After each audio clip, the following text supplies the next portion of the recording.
राहुल गांधी का एक सेनापति है, उसने एक प्लान बनाया और उस प्लान के बाद भारतीय जनता पार्टी की कुर्सी हिल गई, भाजपा सरकार की कुर्सी हिल गई, चूल्हे हिल गई भाई साहब। आलम यह कि शाह साहब के लाडले को आजकल नींद नहीं आ रही होगी, बड़े उल जुलूल बयान दे रहे हैं।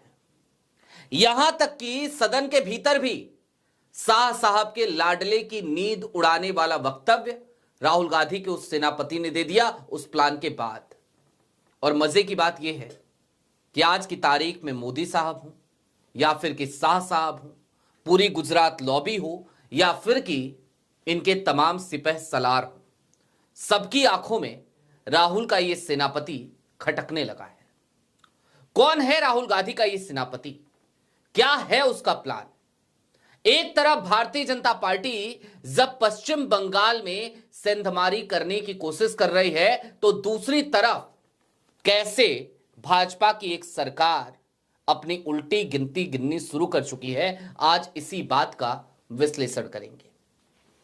नमस्कार, मैं स्वप्निल और आप मुद्दा देख रहे हैं। दोस्तों, आगे बढ़े उससे पहले वही छोटी सी अपील। मुद्दा इन दिनों एक गंभीर आर्थिक संकट से जूझ रहा है। एक तरफ हमारे मेन बैंक अकाउंट फ्रीज चल रहे हैं, तो दूसरी तरफ हमारे 2.5 साल पुराने चैनल को हमसे लंबे समय तक छीन कर रखा गया था। ऐसे में डे टू डे ऑपरेशंस में मुद्दा को काफी मुश्किलों का सामना करना पड़ रहा है। लिहाजा आपसे गुजारिश है, यदि आप चाहें, यदि आप सक्षम हो, तो छोटी छोटी मदद मुद्दा की जरूर कीजिएगा। इसके लिए आप स्क्रीन पर दिख रहे क्यूआर कोड या फिर के नीचे दिख रहे यूपीआई नंबर का इस्तेमाल कर सकते हैं। अब आगे बढ़ते हैं, खबर की तरफ चलते हैं। और आज की तारीख में आपको कोई हेडलाइन दिखाने की मुझे जरूरत महसूस नहीं होती, क्योंकि जो जानकारियां आज आपके सामने मैं रखूंगा, ये जानकारियां खबरों के रूप में इस देश की मेन स्ट्रीम मीडिया छाप दे, ऐसी हिमाकत भला वो कैसे कर सकती है? भले ही पीएमओ के अंदर बैठे, भीतर बैठे हिरेन जोशी साहब आजकल किसी गुप्त जगह पे चले गए हों, आजकल उनकी तरफ से इनपुट आने थोड़े कम हो गए हों, कुछ दिनों तक तो बिल्कुल ही नहीं आ रहे थे, उसके बावजूद ऐसी हिमाकत मेन स्ट्रीम मीडिया करेगी नहीं।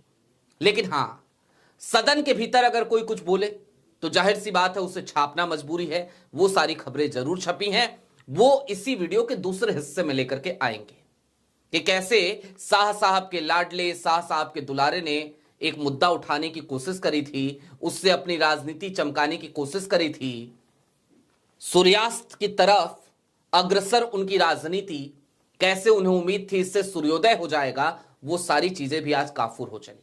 लेकिन उससे पहले आपको यह बता देते हैं कि राहुल गांधी का वो सेनापति है कौन।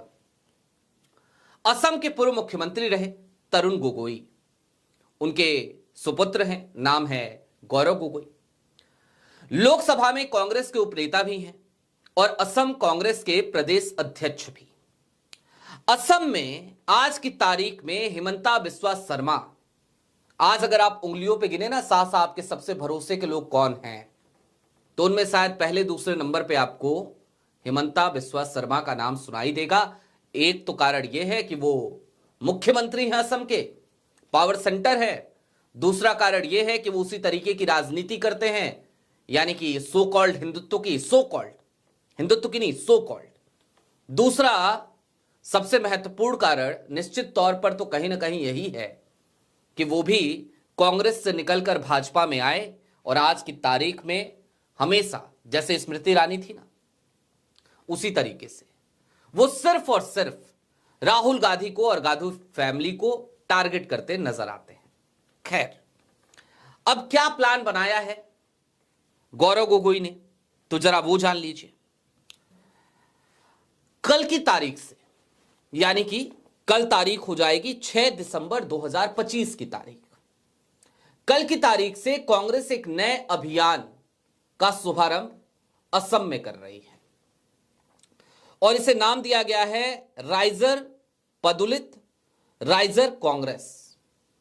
असम में नाम है ये। क्या होता है इसका मतलब आगे आपको बताऊंगा।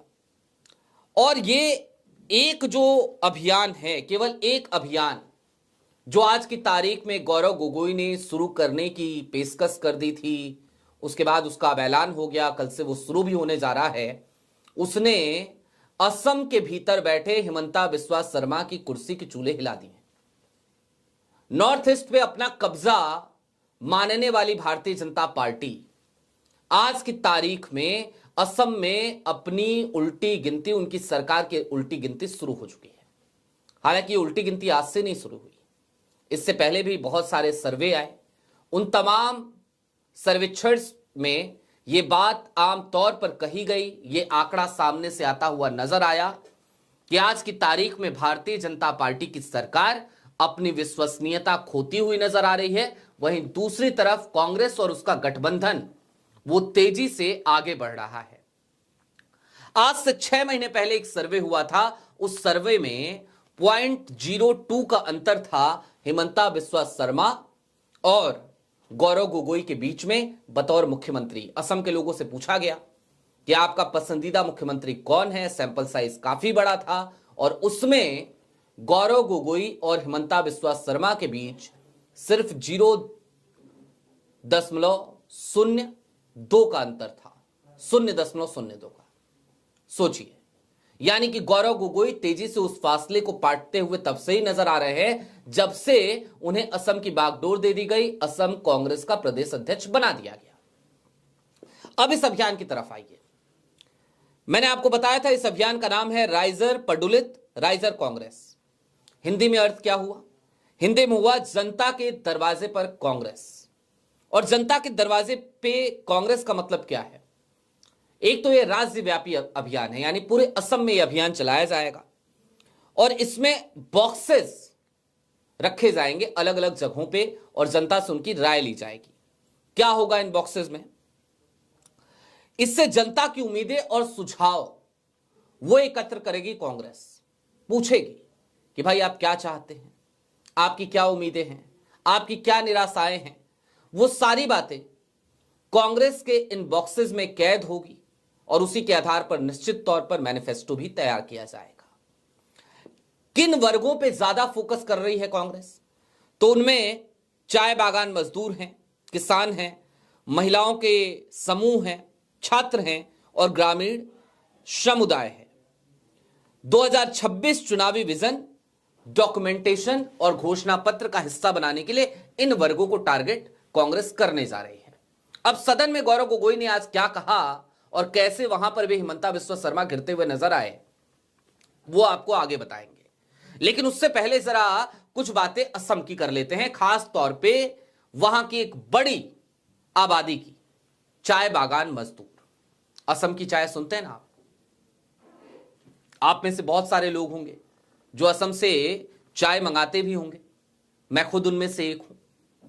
असम के चाय बागानों का हाल जानते हैं आप? वहां पे काम करने वाले मजदूरों का हाल जानते हैं आप?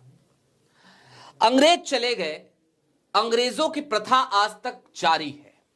कई बार लोग मजाक में कहते हैं, अगर कोई कहे सॉरी तो लोग कहते हैं अंग्रेज चले गए सॉरी छोड़ गए।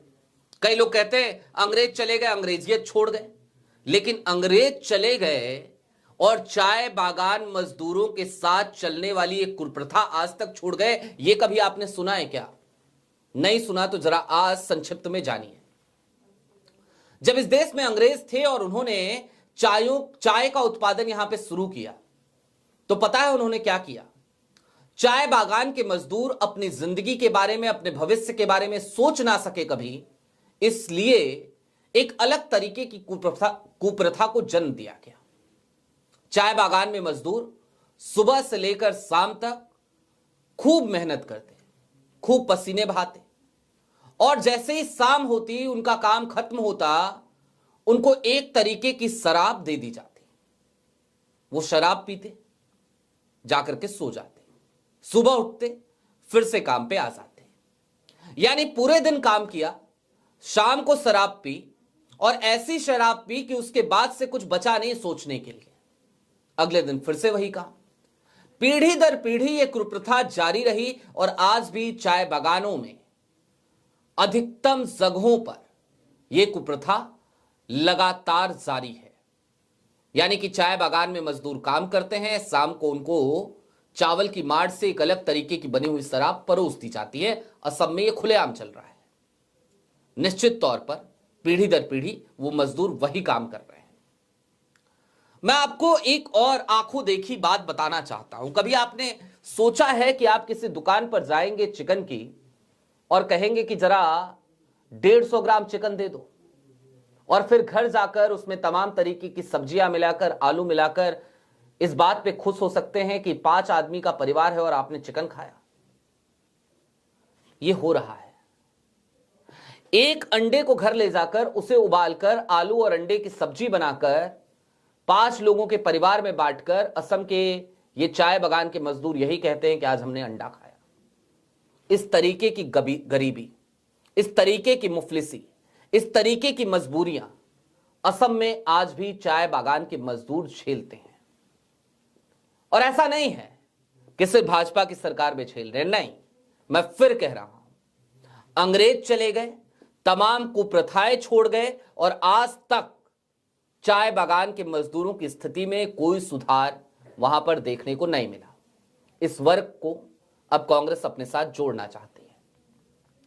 इतना ही नहीं, खैर एक बात और, इससे पहले कभी किसी ने चाय बागान के मजदूरों को इस तरीके से जोड़ने की कोशिश की हो या उनको प्राथमिकता दी हो, ऐसा भी उदाहरण देखने को असम में मिलता नहीं है।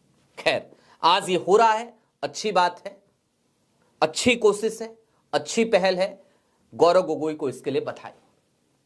इसके अलावा जुबिन गर्ग, मरहूम गायक, जब जुबिन गर्ग की संदिग्ध हालत में सिंगापुर में मौत हुई तो हिमंता बिस्वा शर्मा ने खूब छाती पीटी। बात इतर है, जिन लोगों को उन्होंने गिरफ्तार कराया उनमें से जो प्रमुख लोग थे उनकी तस्वीरें हिमंता बिस्वा शर्मा की धर्मपत्नी के साथ अक्सर दिखाई देती थी, रिंकी भुवन शर्मा के साथ। वो तमाम तस्वीरें हमने आपको पहले भी दिखाई हैं। आज की तारीख में यह मुद्दा असम से निकलकर देश की सबसे बड़ी पंचायत में गूंजा, यानी कि लोकसभा में गूंजा। किसने उठाई ये मांग? गौरव गोगोई ने। गौरव गोगोई ने सीधे तौर पे कहा कि जिस तरीके से जुबिन गर्ग की मौत हुई है वो संदिग्ध परिस्थिति है, उसकी एक तरफ तो सही तरीके से जांच होनी चाहिए, तो दूसरी तरफ उन्होंने ये कहा कि जुबिन गर्ग एक ऐसे गायक थे और अगर उनकी गायकी को हटा करके भी उनकी प्रतिभा को देखना हो या फिर कि इस देश में, इस समाज में उनके योगदान को देखना हो तो उनके सामाजिक कार्यों का अवलोकन करना पड़ेगा। तो ऐसे में वो एक जायज हकदार हैं भारत रत्न के। और आज देश की सबसे बड़ी पंचायत में राहुल गांधी के सेनापति यानी कि गौरव गोगोई ने जुबिन गर्ग के लिए भारत रत्न की मांग की है। कुल मिलाकर चलते चलते इस बात को समझिए कि जिस तरीके से कांग्रेस अब एक स्ट्रेटजी बनाते हुए गठबंधन के तमाम दलों को साधते हुए असम में हिमंता बिस्वा शर्मा को चैलेंज कर रही है। हिमंता बिस्वा शर्मा की सरकार अपनी उल्टी गिनती गिनना शुरू कर चुकी है। वहां के रहने वाले तमाम लोग यही कहते नजर आ रहे हैं। वहां से आने वाले बीते कुछ दिनों के तमाम सर्वेक्षण, तमाम सर्वे यही कह रहे हैं कि हिमंता की लोकप्रियता एक तरफ तेजी से धरातल की तरफ अग्रसर है तो दूसरी तरफ गौरव गोगोई की लोकप्रियता लगातार असम के लोगों के बीच, असम के मतदाताओं के बीच बढ़ती जा रही है। यानी कि एक किला फिर से ढेर होने वाला है, जिसे कांग्रेस फतह करने की पुरजोर तैयारी कर चुकी है। और यह हो सका है सिर्फ और सिर्फ राहुल गांधी के एक विश्वसनीय सेनापति की वजह से, जिसको राहुल ने खुली छूट दी, कहा कि जाओ जाकर के मोर्चा संभालो, ये किला तुम्हें फतह करना है, असम का किला। आपकी क्या राय है हमें कमेंट बॉक्स में जरूर बताइएगा। अभी के लिए दीजिए इजाजत। चलते चलते फिर वही अपील, चैनल पे नए हो तो सब्सक्राइब करते हुए जाइएगा, सक्षम हो तो छोटी छोटी मदद मुद्दा की जरूर कीजिएगा। बहुत शुक्रिया।